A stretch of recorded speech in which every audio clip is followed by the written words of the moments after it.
Welcome dear student. Today we will start a new chapter in the science, that is force and pressure.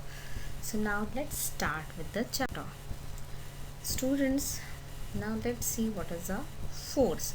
So what is a force? Let's see the definition. Force is a push or pull acting on an object that changes or tend to change the state of an object. Now students, here we can see now it is a push or pull. Now see, if one object, we will push or pull one object.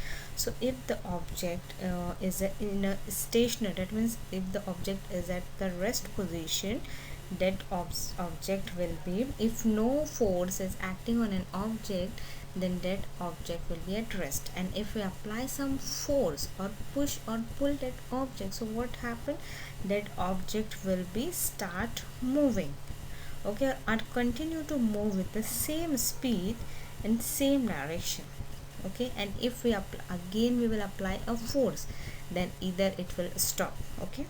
So this is a force. So force is a push or pull acting on an object that changes or tend to change the state of an object. That means stationary or it will be moving. Okay, now there are two types of forces.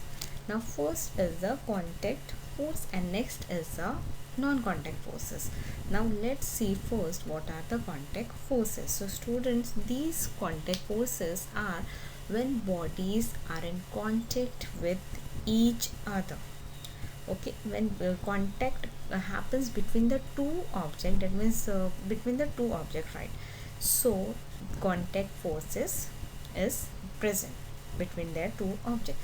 Now let's see some example and understand what are the contact forces. Now students, here you can see three pictures.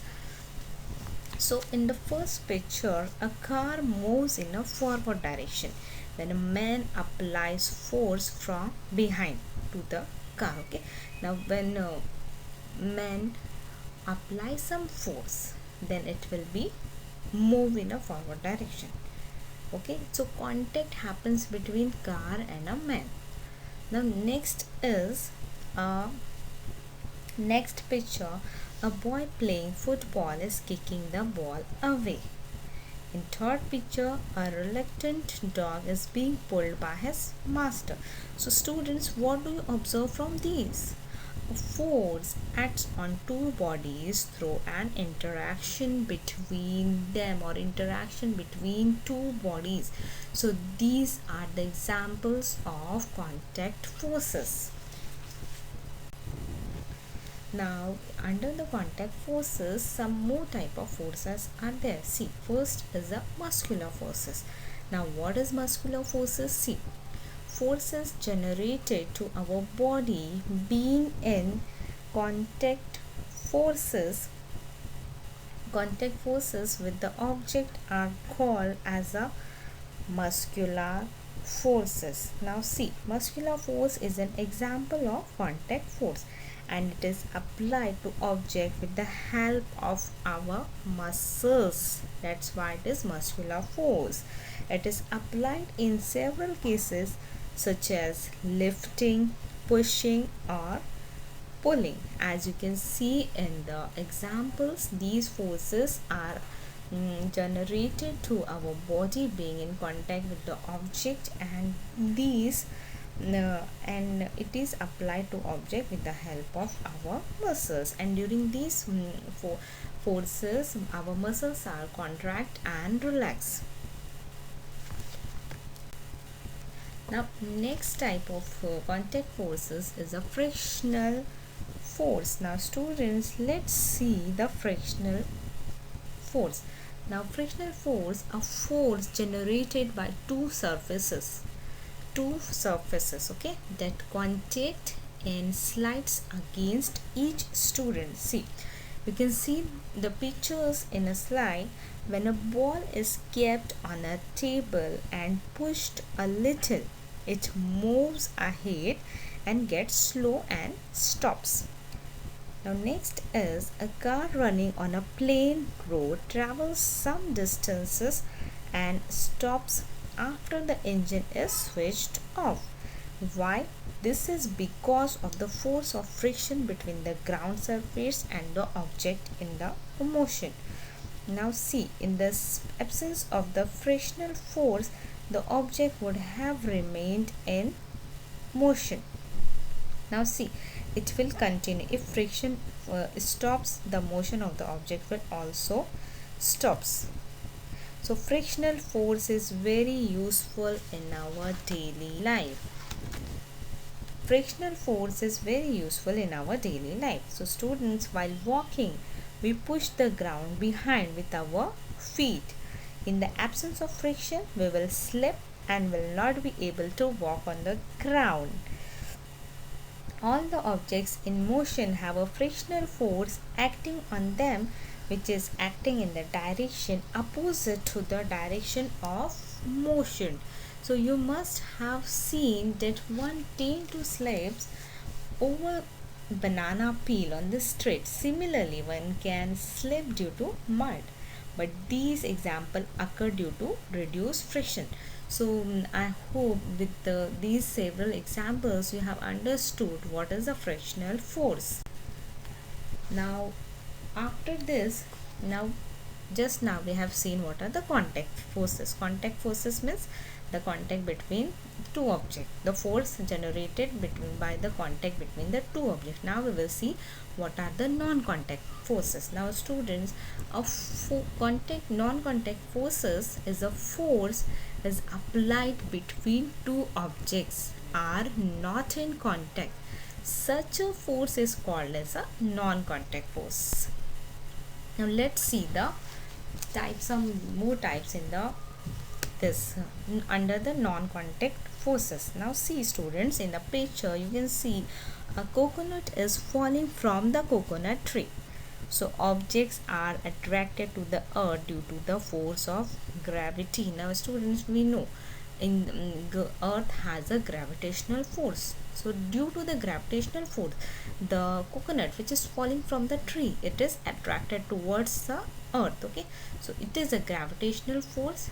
An example of non-contact. No contact is there between the coconut and the earth. Okay. Now next is the electrostatic force. You can see when a comb gets rubbed against hair, small pieces of paper kept on a table get attracted to the comb, and the comb has an electrostatic charge, and there is an induced opposite charge on the pieces of paper, and the pieces stick to the comb. Now see students, in electrostatic force, now see student, electrostatic charges, these are the repulsive or attractive force. Okay, so when we rub comb, electrons from our hairs, okay, we know every atom has an made up of electron, proton or neutron. So when we rub the combs to our hair, what happens? Electron from our hair are transferred to the comb. So electrons are the negatively charged, okay, and it attracts a paper with a positive charge. So it is the electrostatic force. Okay, now let's see the next example.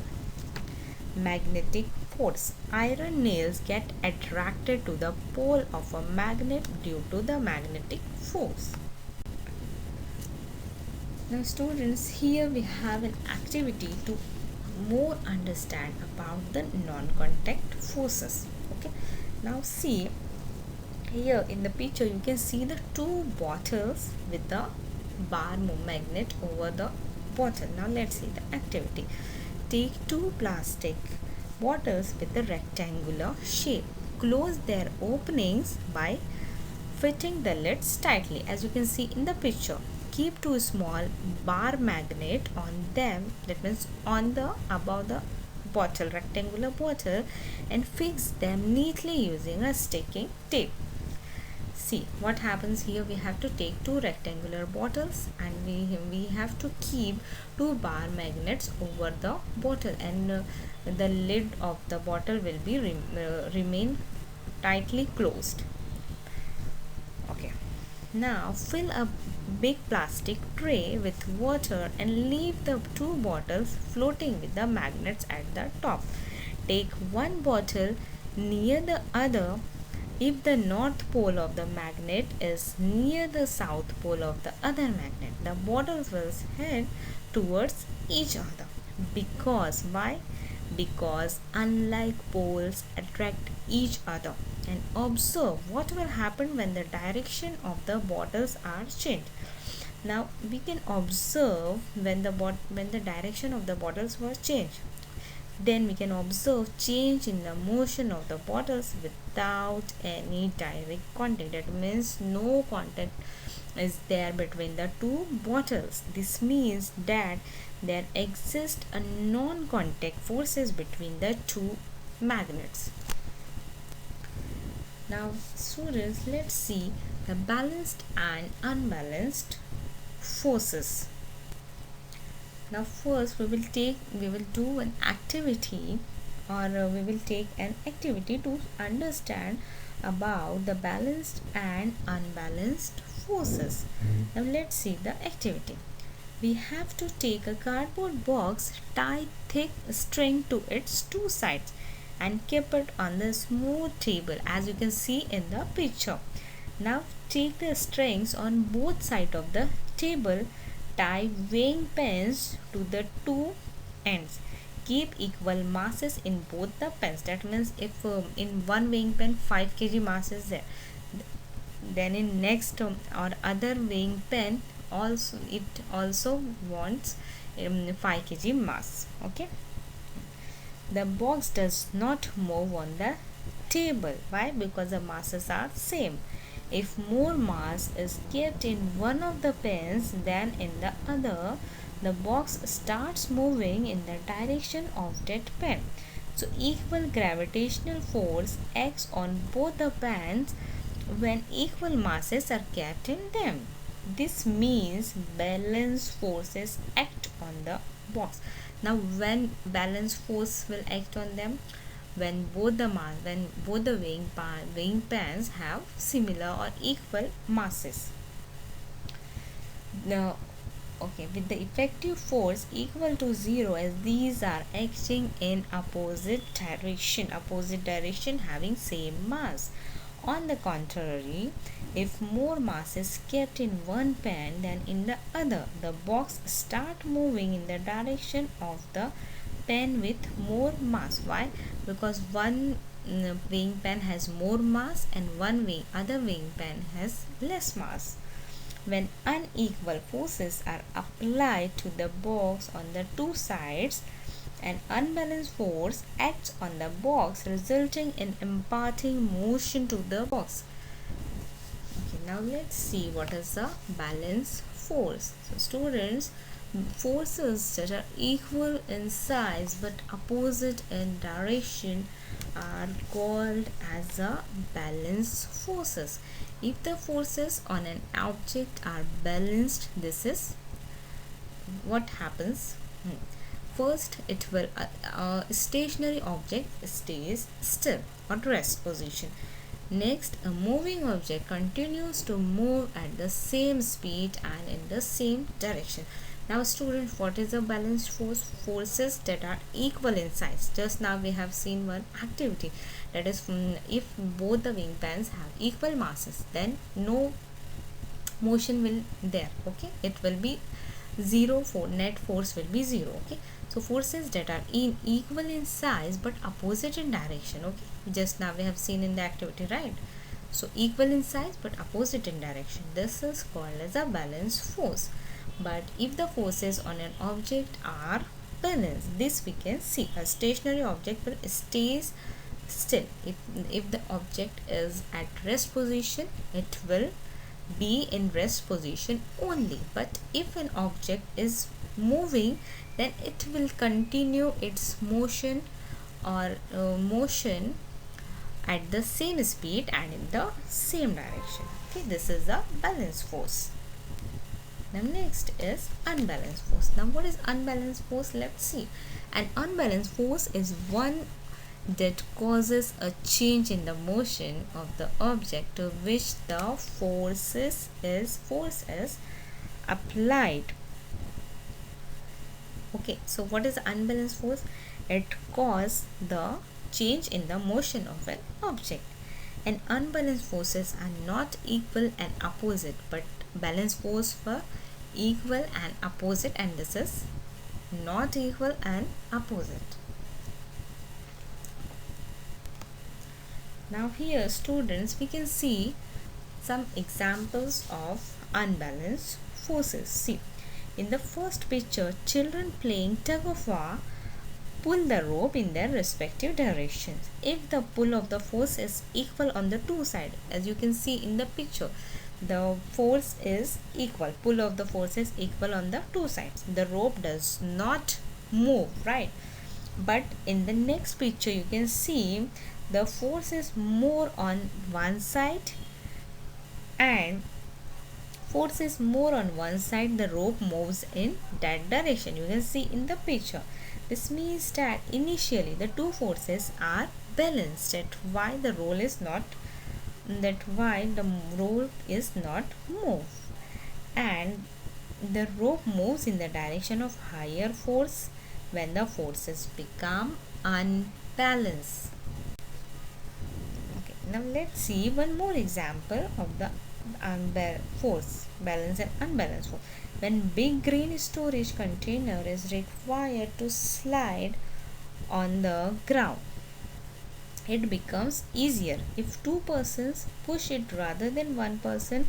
When the force is applied by both in the same direction, the movement is easy. You may have experienced this.